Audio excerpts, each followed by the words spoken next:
I would like to begin by acknowledging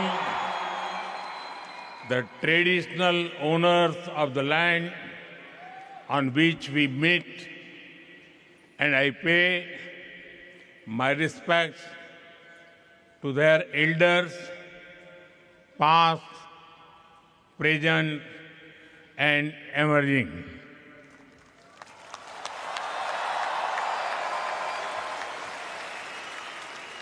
Vanakkam, Melbourne. नमस्कार mites, कैसे हैं आप? केम छो?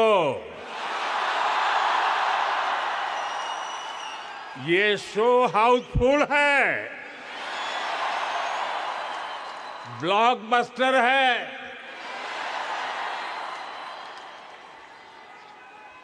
मैं अपना भाषण शुरू करूं इससे पहले विक्टोरिया के प्रीमियम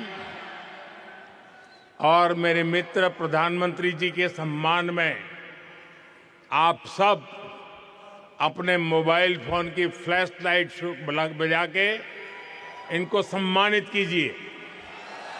इनके सम्मान में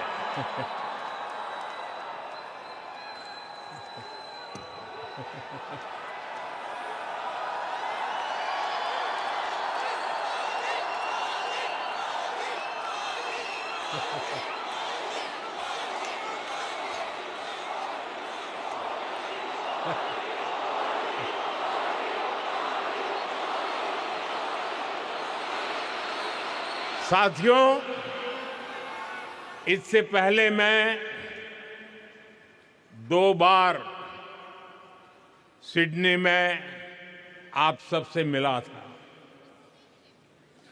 मेलबर्न वालों से मिलने का मुझे भी इंतजार था, इसलिए सोचा इस बार मेलबर्न वालों के साथ फ्लैट व्हाइट कॉफी पीता हूं।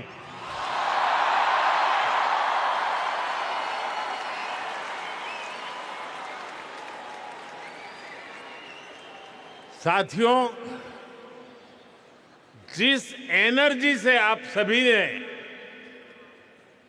हमारे ओसी फ्रेंड्स ने हम सभी को वेलकम किया है, वो और भी अमेजिंग है।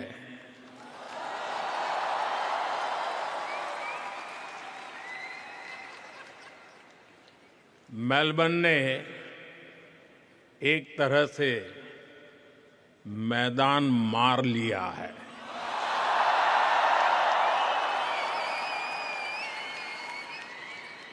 साथियों, मैं मेरे मित्र, भारत के मित्र प्राइम मिनिस्टर एंथनी अल्बनीज़ी का भी बहुत आभारी हूं।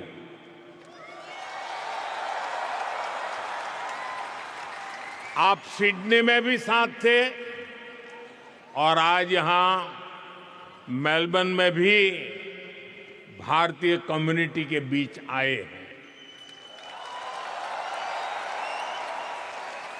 और ये एक प्रकार से फुल सर्कल हो गया है।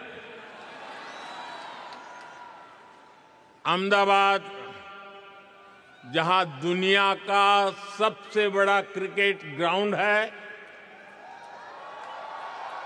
और मेलबर्न, जहां आइकॉनिक स्टेडियम है,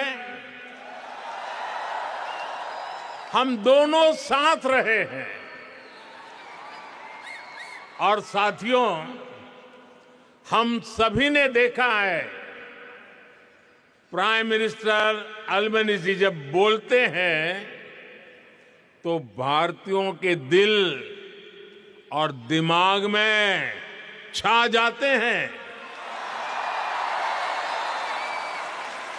सिडनी में भी आपने धूम मचाई थी और यहां भी आप छा गए। मैं विक्टोरिया की प्रीमियर का भी उनके ऊर्जा भरे शब्दों के लिए, भारत के प्रति इतने स्नेह से उन्होंने जो कहा, उसके लिए उनका भी हृदय से आभार व्यक्त करता हूं।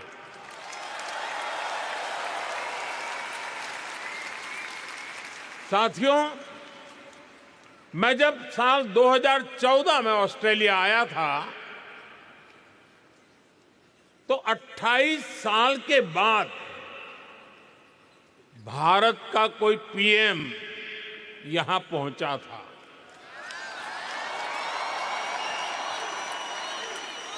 और आप याद कीजिए, तब मैंने कहा था कि अब आपको 28 साल इंतजार नहीं करना पड़ेगा। पिछले 12 वर्षों में मैं तीसरी बार यहां आया हूं।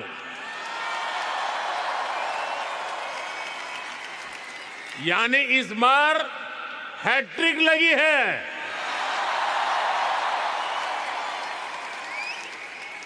ये दिखाता है कि भारत और ऑस्ट्रेलिया के रिश्ते किस ऊंचाई पर है। और जानते हैं, इसमें सबसे बड़ी भूमिका किसकी है?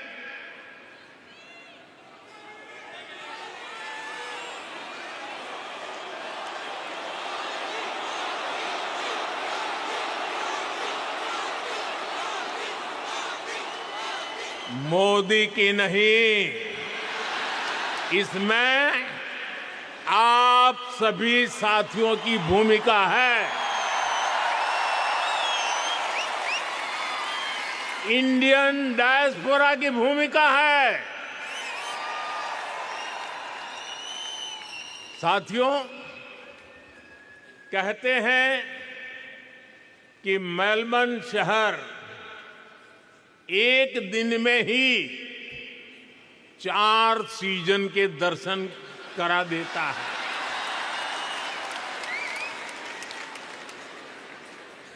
लेकिन भारतीय समुदाय ने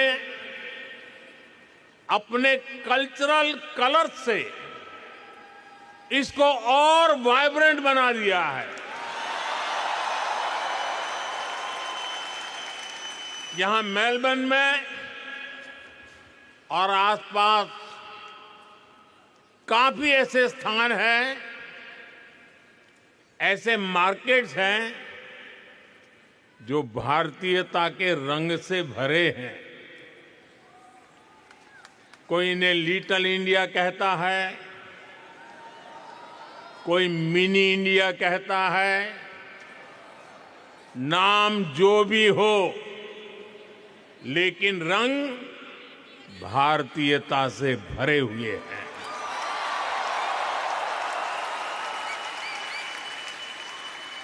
ऐसे ही एक मार्केट का वीडियो किसी ने मुझे दिखाया। वीडियो में बता रहे थे कि वहां खूब सेल चलती रहती है। इस सेल के चक्कर में लोग गनचक्कर बन जाते हैं। शॉपिंग का मूड न भी हो तो भी खरीदारी करनी ही पड़ती है। मैं सही कह रहा हूं ना? सेल का आकर्षण होता है ना? साथियों, आप में से कई साथी फर्स्ट टाइम ऑस्ट्रेलिया आए और कईयों का जन्म भी यही हुआ। पीढ़ियां बदल गई, लेकिन भीतर की भारतीयता हमेशा हमेशा जिंदा रही।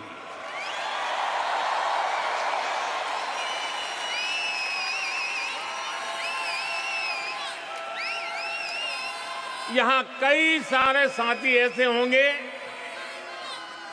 जिनके घर में कम से कम 2 टाइम जोन चलते हैं। यहां बच्चे स्कूल से घर ऑस्ट्रेलियन टाइम के हिसाब से आते हैं, लेकिन भारत में दादा दादी, नाना नानी वीडियो कॉल पर इंतजार कर रहे होते हैं।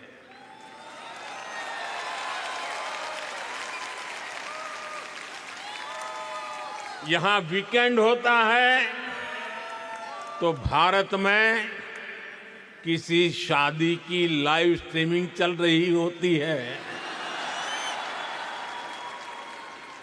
यानी दूरी हजारों किलोमीटर की है, लेकिन डेली रूटीन आज भी भारत से जुड़ा हुआ है। और इस रूटीन के साथ आप सभी ऑस्ट्रेलिया के विकास में पूरी शक्ति से जुटे हुए हैं।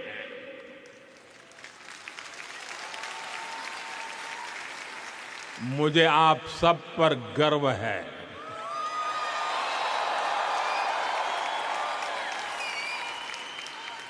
साथियों, हम भारतीय ऐसे ही हैं जैसे दूध में चीनी मिल जाती है, उसे और मीठा कर देती है। वैसे ही हम भारतीय दुनिया में अपने प्रेम का रंग घोलते रहते हैं। घर में दूध ऑस्ट्रेलिया वाला आता है, लेकिन चाय भारत वाली बनती है।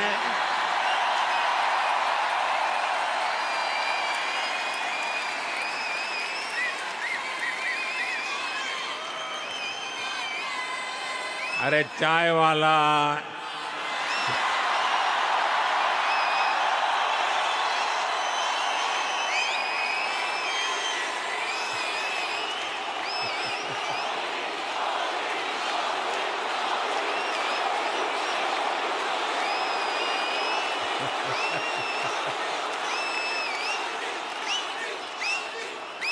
दाल सब्जियां ऑस्ट्रेलिया की हैं, लेकिन उनमें तड़का देसी मसालों का ही लगता है। साथियों, आपने सुना होगा भारत में आजकल भजन क्लबिंग का नया ट्रेंड चल रहा है।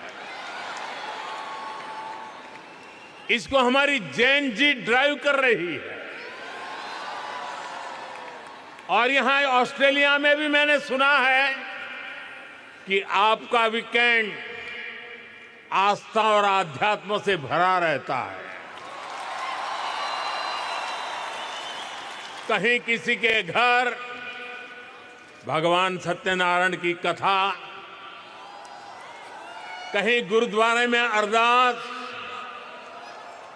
कहीं बच्चों द्वारा भांगड़ा या भारतनाट्यम की प्रस्तुति, कहीं कोई क्रिकेट टूर्नामेंट चल रहा होता है। और अब तो इंडियन फिल्म फेस्टिवल भी यहां आ गया है। कुछ दिन बाद ही मेलबर्न में इंडियन फिल्म फेस्टिवल शुरू होने वाला है। मैं इसके सफल आयोजन की आपको अभी से शुभकामनाएं देता हूं। साथियों, आप सभी ऑस्ट्रेलिया की ग्रोथ को अपने परिश्रम से सींच रहे हैं,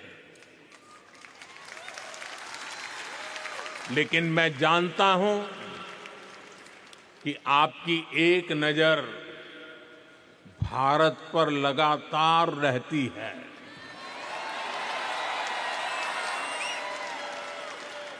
भारत क्या कर रहा है, भारत की प्रगति, भारत की गति, इसकी खोज खबर आप लेते रहते हैं।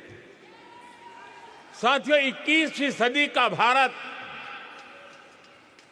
आज विकसित होने के लक्ष्य पर काम कर रहा है।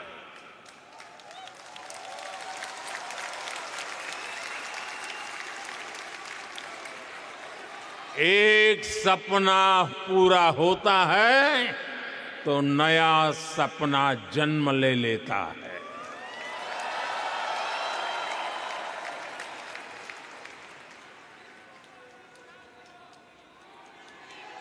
पहले कहते थे, एक दीप से जले दूसरा, जलते दीप हजार।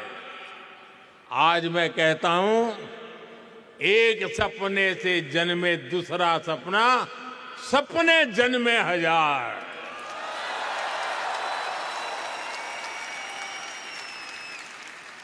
एक लक्ष्य पूरा होता है तो उससे भी बड़ा संकल्प सामने आता है।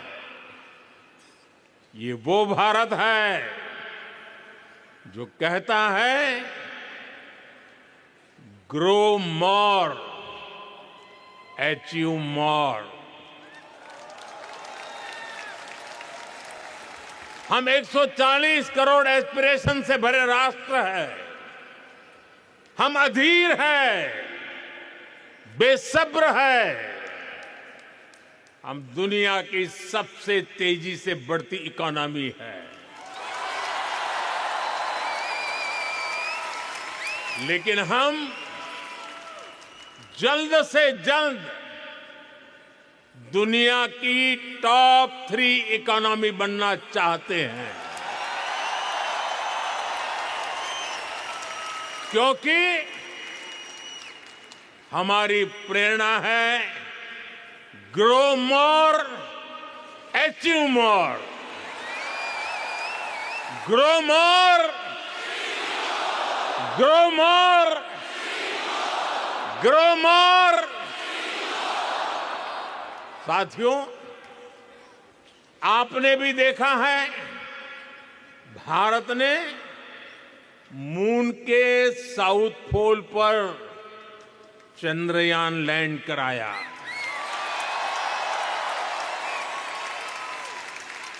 दुनिया में कोई और देश ऐसा नहीं कर पाया,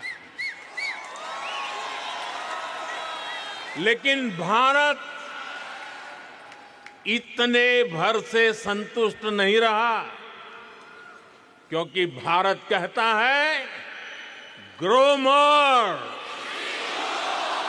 ग्रो मोर। इसलिए साथियों, भारत अब स्पेस में अपना गगनयान भेजने की तैयारी कर रहा है।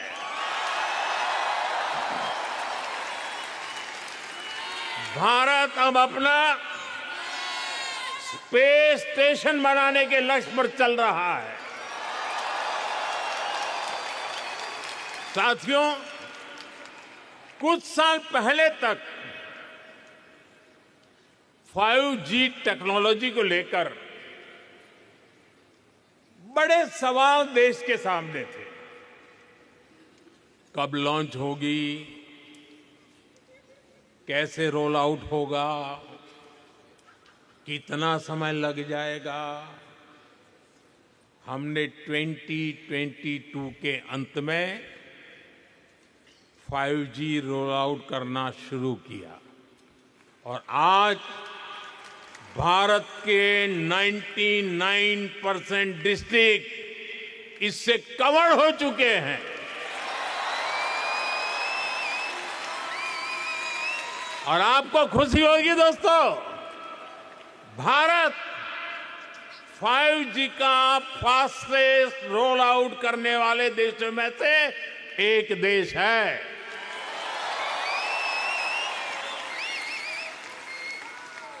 आज भारत दुनिया का दूसरा बड़ा 5G मार्केट बन चुका है। और इतना ही नहीं, भारत आज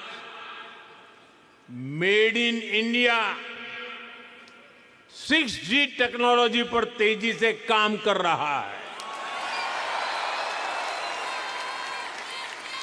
वो इसलिए क्योंकि भारतीय कहते हैं ग्रो मोर,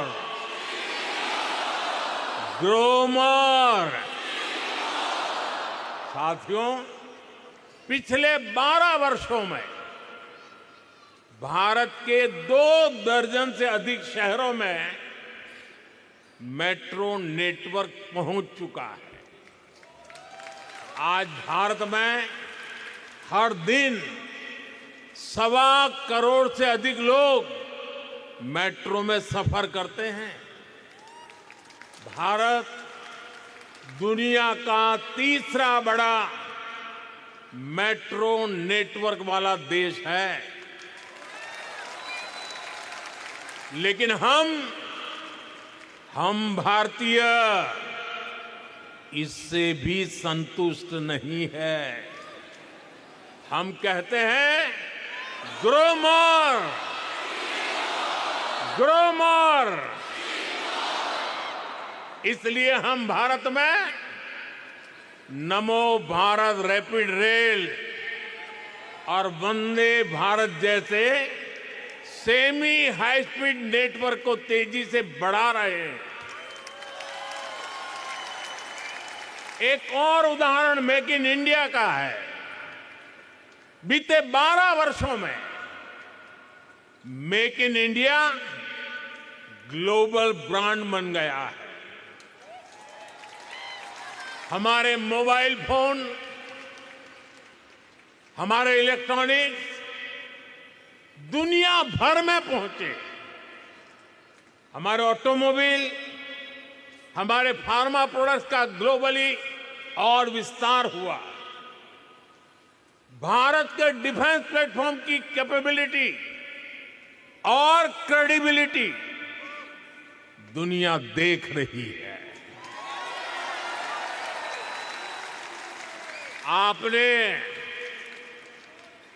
आपने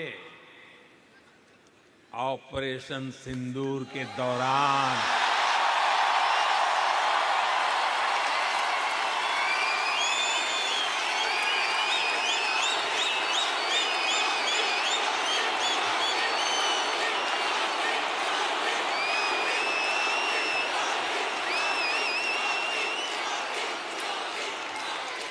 ऑपरेशन सिंदूर के दौरान डेमो तो देख ही लिया होगा।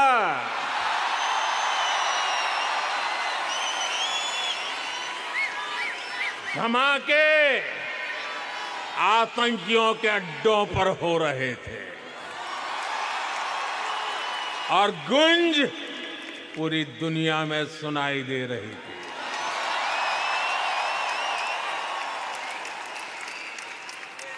टेरर कैंप पर इस करारे प्रहार से आपको गर्व हुआ कि नहीं हुआ? हुआ कि नहीं हुआ? साथियों,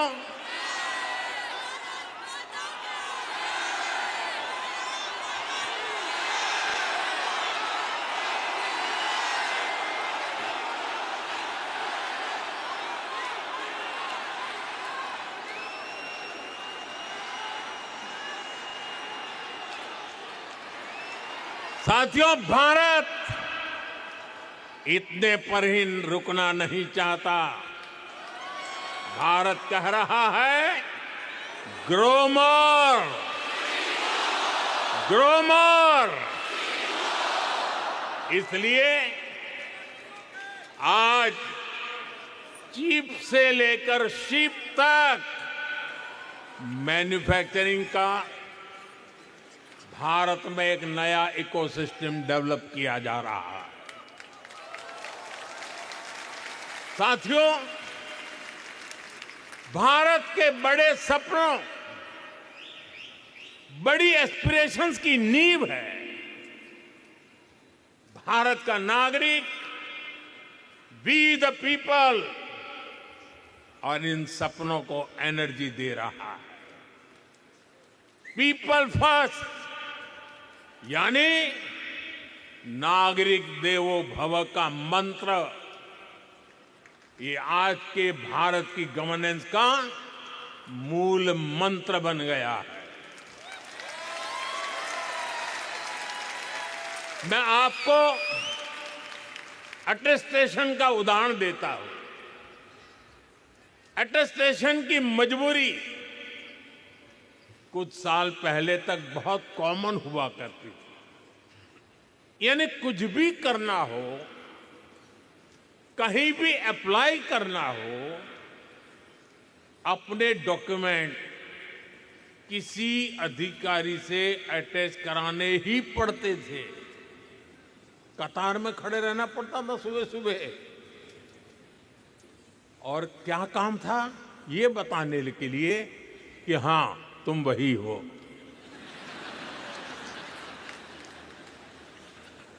हमारे लिए तो नागरिक देवो भव अब ये स्थिति नहीं है।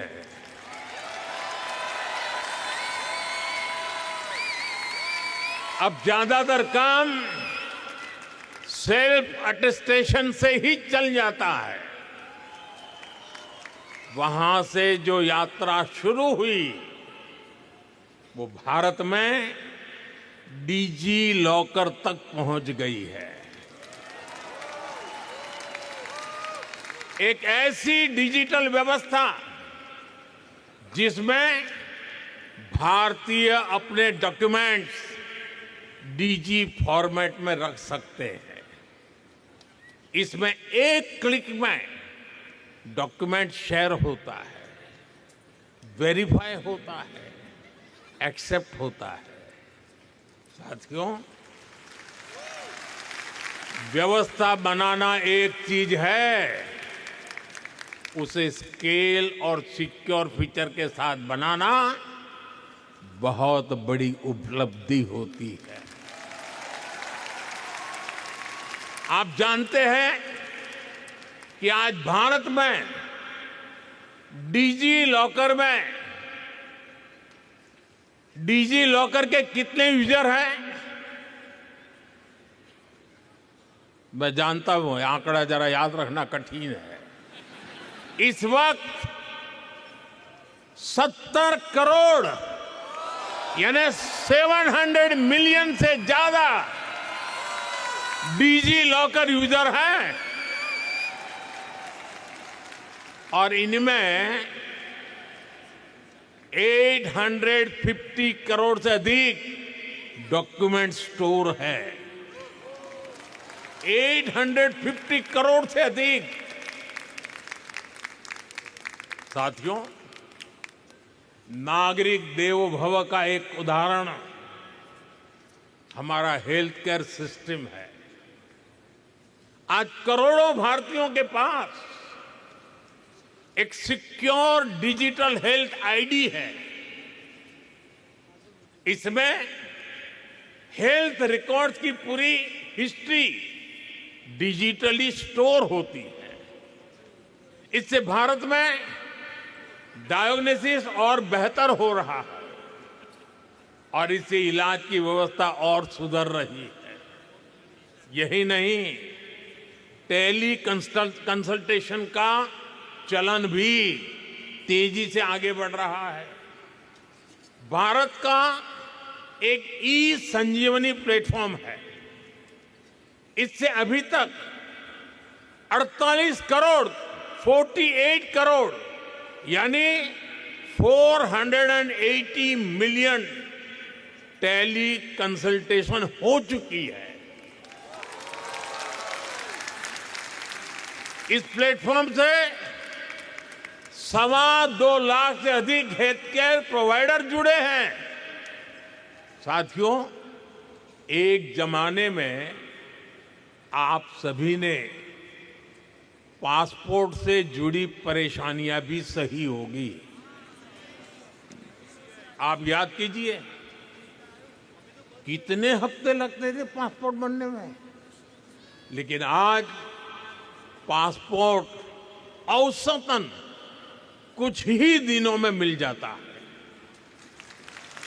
यही सिटीजन फर्स्ट गवर्नेंस है, यही नागरिक देवो भव के मंत्र की सफलता है। साथियों, मैं अक्सर एक बात कहता हूं, भारत का सामर्थ्य जितना बढ़ता है उसका फायदा पूरी मानवता को होता है। हमारे संस्कार है सर्वे भवन्तु सुखिनः, यानी सब सुखी रहे। यही शाश्वत संस्कार आज भी भारत की पॉलिसीज और एक्शंस को प्रेरित करते हैं। साथियों, अभी पिछले महीने ही वेनेजुएला में भूकंप की इतनी बड़ी त्रासदी आई, कितना बड़ा विनाश हुआ, सैकड़ों लोगों की जान गई। हमने दूरी कितनी है देखा नहीं, हमने वेनेजुएला की उस पीड़ा को अपनी पीड़ा समझा। भारत ने रिलीफ और रेस्क्यू के लिए ऑपरेशन चलाया। हमने जितनी तेजी से संभव हो सकता था मदद भेजी, अपने एक्सपर्ट्स भेजे, हमारी मेडिकल टीम ने तेजी से काम शुरू किया। मुझे बहुत संतोष है कि इससे अनेक जिंदगियां बच पाई। साथियों, ऐसे ही तुर्की और सीरिया में जब भूकंप आया तब भी भारत ने बहुत तेजी से राहत और बचाव के लिए मदद भेजी। ऐसे अनेक उदाहरण हैं। पिछले साल हमने म्यांमार में ऑपरेशन ब्रह्मा चलाया। श्रीलंका में साइक्लोन की तबाही हुई तो वहां ऑपरेशन सागर बंधु चलाया। साथियों, कोरोना काल की यादें भी आज तक हमारे मन में ताजा है। हमने दुनिया भर से भारत के ही नहीं अन्य देशों के नागरिकों को भी अपने अपने घर पहुंचाया, रेस्क्यू ऑपरेशन चलाया, जरूरतमंदों तक दवाई पहुंचाई। 100 से अधिक देशों को वैक्सीन भेजी। युद्ध क्षेत्रों में भी भारत ने संकट में फंसे व्यक्तियों को बाहर निकालने के लिए भरसक प्रयास किया। साथियों, भारत जब मदद करता है तो पासपोर्ट नहीं देखता।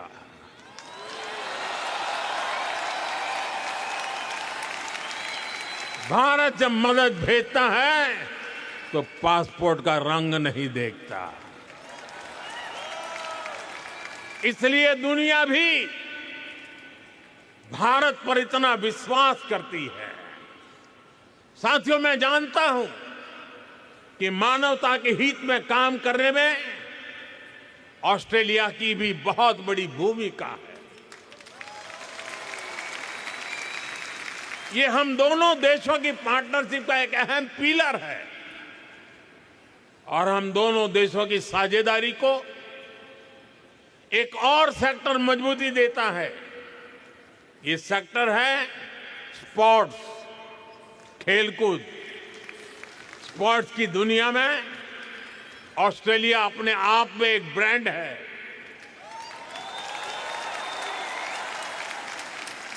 लेकिन भारत में भी स्पोर्ट्स इकोसिस्टम ट्रांसफॉर्म हो रहा है। साथियों, आपने खेलो इंडिया मिशन का नाम सुना होगा। ये सिर्फ एक स्पोर्ट्स पॉलिसी नहीं है, ये अभियान स्कूल लेवल से ही हजारों खिलाड़ियों का एक पूल तैयार कर रहा है।